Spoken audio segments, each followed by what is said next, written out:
Pour aider cette chaîne, partagez, likez, commentez, et puis peut-être, aidez-nous sur Tipeee. Il y a un an, les agriculteurs se soulevaient, notamment après que l'abolition des droits de douane sur les denrées ukrainiennes s'était traduite par une chute des prix en Europe. Le 6 décembre, la Commission a pourtant fait aboutir la négociation d'un accord de libre-échange avec plusieurs États d'Amérique du Sud. En France, sa ratification compromettrait plus encore la situation des paysans et la souveraineté alimentaire. Mercosur, bombe agricole, par Morvan Burel, syndicaliste, ancien secrétaire général de Solidaire Douane. Le Monde diplomatique, janvier 2025, lu par Hélène Goutani. Des pneus devant les préfectures, des bottes de foin sur les ronds-points, des tracteurs dans les centres-villes, la scène deviendrait-elle un rituel hivernal ? Il y a un an, un mouvement social de grande ampleur secouait le monde agricole français et européen.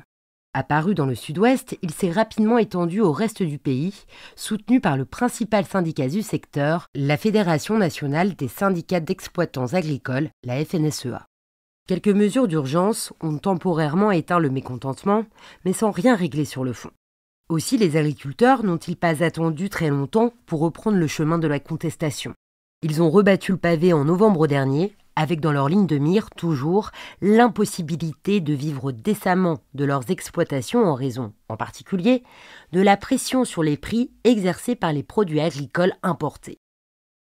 Au sein de la classe politique, tous fustigent désormais la concurrence déloyale des pays à bas coût, y compris ceux dont les partis n'ont cessé, depuis 30 ans, de valider des accords de libre-échange et ont concouru à la pénétration toujours plus forte des importations agricoles.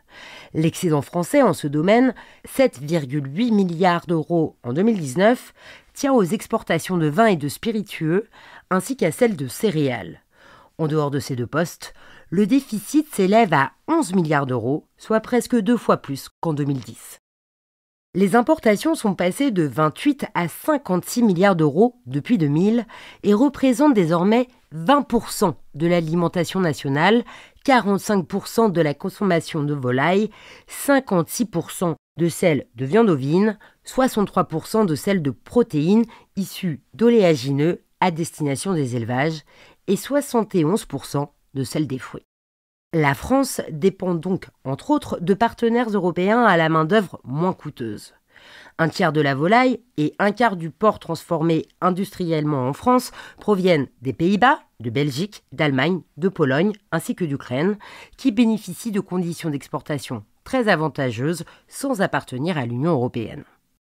Si la libéralisation des échanges commerciaux a abouti en Europe avec les réformes de la politique agricole commune, la PAC, à partir de 1992, et l'entrée en vigueur du marché unique en 1993, au niveau mondial, elle procède de l'accord de Marrakech en 1994 qui institue l'Organisation mondiale du commerce, l'OMC, et met un terme à la régulation des marchés agricoles par les prix. L'Union européenne remplace les mesures de régulation interne, comme le financement public des stocks, par le versement d'aides directes aux agriculteurs et entérine la baisse continue des droits de douane. Au cours des 15 dernières années, l'Union a ainsi signé des traités de libre-échange avec le Canada, le Japon, le Vietnam, la Corée du Sud, la Nouvelle-Zélande, l'Australie, le Royaume-Uni, la Côte d'Ivoire, le Mali, etc.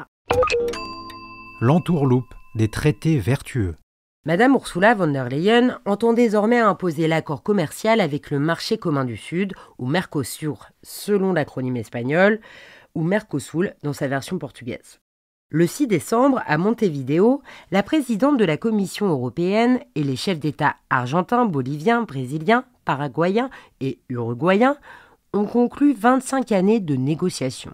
Et suscité en France de vives critiques de la part du monde agricole, puis, à sa suite, du monde politique, unanime, productrice majeure de produits alimentaires, en particulier de viande, la zone a la capacité de déséquilibrer le marché français. Entre les coûts de production des exploitations bovines françaises et brésiliennes, il y a un rapport de 1 à 2. La viande bovine, en provenance du Mercosur, représente déjà 70% des importations européennes. Pour la volaille, c'est 50%.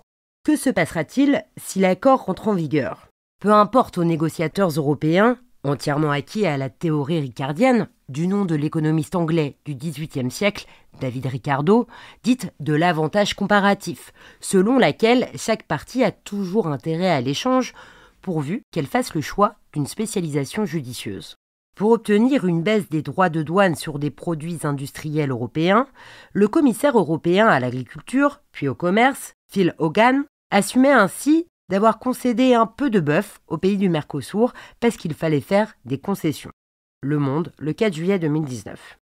L'accord supprime 92% des droits de douane sur les biens en provenance du Mercosur importés dans l'Union. Il prévoit des contingents de produits à droit réduit ou nul dans le cas de l'alimentation. Par exemple, 99 000 tonnes de viande bovine au taux réduit de 7,5%. Bruxelles fait donc le choix de favoriser des importations qui ne respectent pas les normes imposées à ses propres producteurs. La réglementation brésilienne permet aujourd'hui l'utilisation des antibiotiques comme vecteurs de croissance. Elle exempte les conditions de transport des obligations sur le bien-être animal. Elle ne comporte aucune disposition de traçabilité de la naissance à l'abattage de l'animal. Le marché européen doit commercialiser des produits obtenus avec des substances actives issues de pesticides interdits dans l'Union, mais utilisés à haute dose dans les pays du Mercosur, qui s'approvisionnent auprès d'industriels allemands, britanniques ou italiens. Les exportateurs du vieux continent y ont envoyé 56 600 tonnes de produits interdits chez eux entre 2015 et 2019.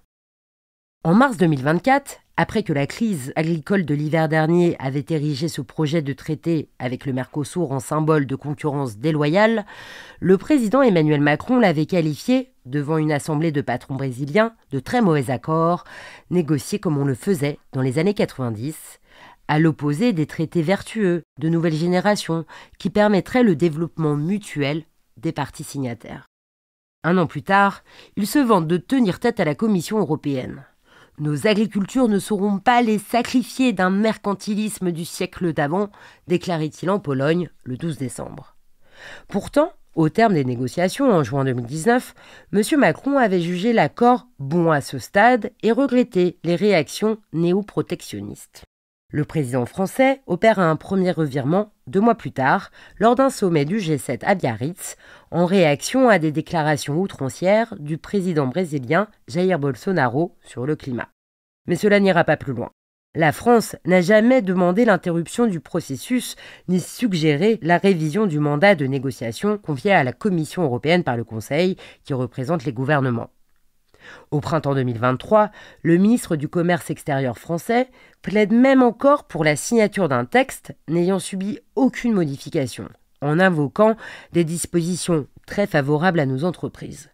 Le gouvernement n'ayant jamais été opposé à la signature de cet accord, précise M. Olivier Becht.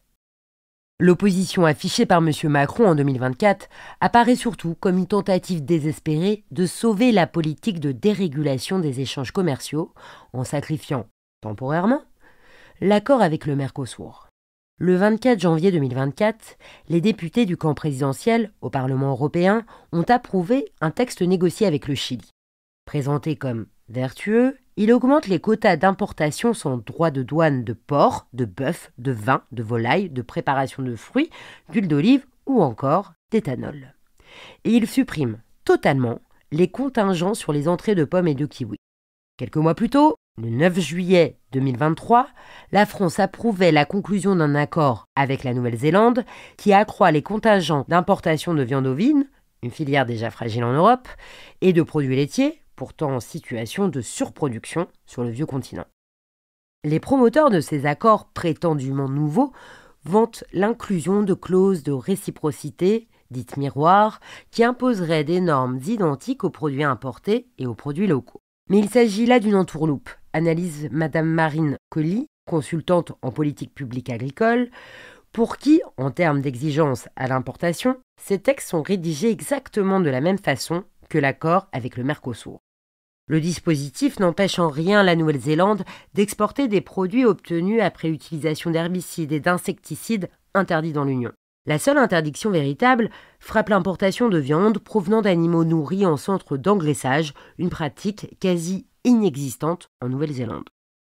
Les défenseurs de l'accord dit CETA, pour Comprehensive Economic and Trade Agreement, ou accord économique et commercial global, conclu entre l'Union européenne et le Canada, vantent eux aussi des clauses miroirs, alors qu'il n'en contient aucune, souligne Madame Colli, qui précise qu'il n'y a aucune différence entre les modèles d'élevage brésiliens et canadiens. En revanche, ce traité dérégule presque entièrement les échanges agricoles entre les deux parties, puisqu'il supprime 93,8% des droits de douane sur les produits canadiens. Les contingents à droit nul augmentent pour atteindre 80 000 tonnes de porc et 65 000 tonnes de bœuf, malgré les fortes divergences entre les modèles des deux zones. Le profil moyen observé des exploitations du Canada, et plus généralement des États ou régions avec lesquels il est envisagé de conclure des accords de libre-échange, semble assez éloigné du modèle français et européen d'exploitation familiale, relève le sénateur, les Républicains Laurent Duplon, dans un avis sur le projet de loi autorisant la ratification. Il poursuit. L'engraissement se fait dans d'immenses parcs de 30 000 places, d'où la pâture disparaît rapidement en raison de la densité d'animaux. La ration alimentaire y est composée à 80% de tourteaux de soja OGM. Le parlementaire constate aussi des normes beaucoup plus accommodantes en matière d'utilisation de farines animales, d'antibiotiques ou encore de traçabilité. Cet accord, lui aussi très contesté, a été ratifié par le Parlement européen le 15 février 2017. En France, l'Assemblée nationale l'a approuvé le 23 juillet 2019 avec le seul soutien du groupe présidentiel. Le 21 mars 2024, soit 5 ans après la Chambre basse, le Sénat a voté contre cette ratification, ce qui aurait dû entraîner son retour devant les députés. Mais le gouvernement ne l'a pas programmé. En tout état de cause, l'absence de ratification par la France et d'autres États membres, à ce jour 17 ont ratifié, n'empêche pas l'accord de s'appliquer pour la partie relevant des compétences propres de l'Union, soit 90% des termes du traité. La FNSEA empêtrée dans ses contradictions. Les soutiens au CETA avancent un autre argument étonnant. Le Canada n'utilise aujourd'hui que 3% du volume des contingents qui lui ont été attribués sur les exportations de viande de bœuf. L'impact de l'accord sur ce secteur resterait donc négligeable. En réalité, si les éleveurs produisent pour l'instant une viande avant tout destinée au marché américain et chinois, Ottawa se prépare à la conquête transatlantique. Il vient de demander à l'Autorité européenne de sécurité des aliments, le FSA, la reconnaissance du traitement de décontamination des carcasses à l'acide peroxyacétique. En cas de succès de la procédure, le Canada pourrait exporter massivement vers l'Europe. La procédure de règlement des différends entre États et investisseurs privés, qui permet aux seconds de saisir une instance d'arbitrage s'ils estiment que les premiers ont pris une décision contraire au traité et préjudiciable à leurs intérêts, attend, elle, toujours sa mise en place. Présent dans tous les traités préparés par la Commission européenne, ce dispositif piétine une démocratie déjà malmenée par la forme même des négociations. Discussion menée par la Commission sur la base d'un mandat, qui n'est pas rendu public, opacité des tractations avec la partie contractante et mise en retrait des parlements nationaux. Défendre le libre-échange pour soutenir certains secteurs exportateurs, mais le dénoncer quand ses effets sont jugés néfastes pour d'autres secteurs, les dirigeants politiques sont empêtrés dans leurs contradictions.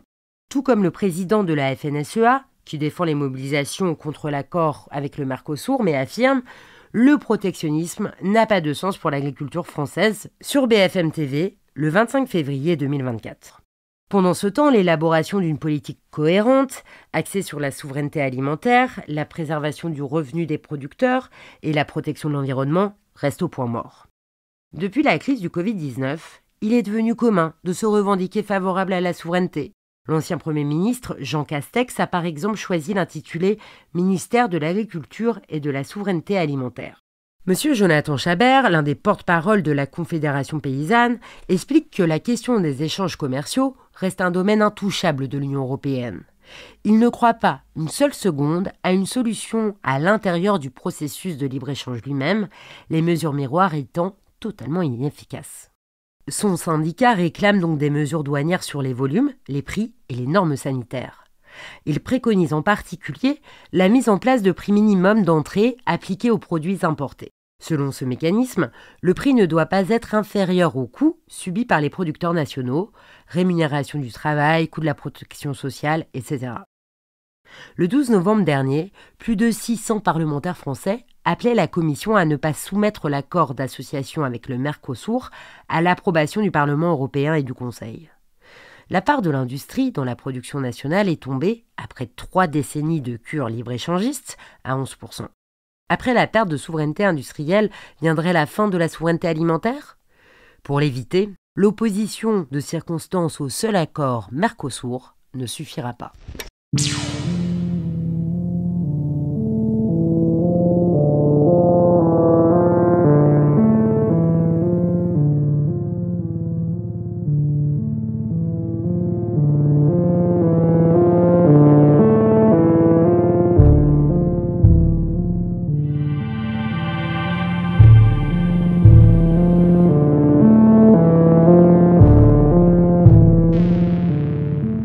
Alors, pour aider cette chaîne, partagez, likez, commentez, et puis peut-être, aidez-nous sur Tipeee.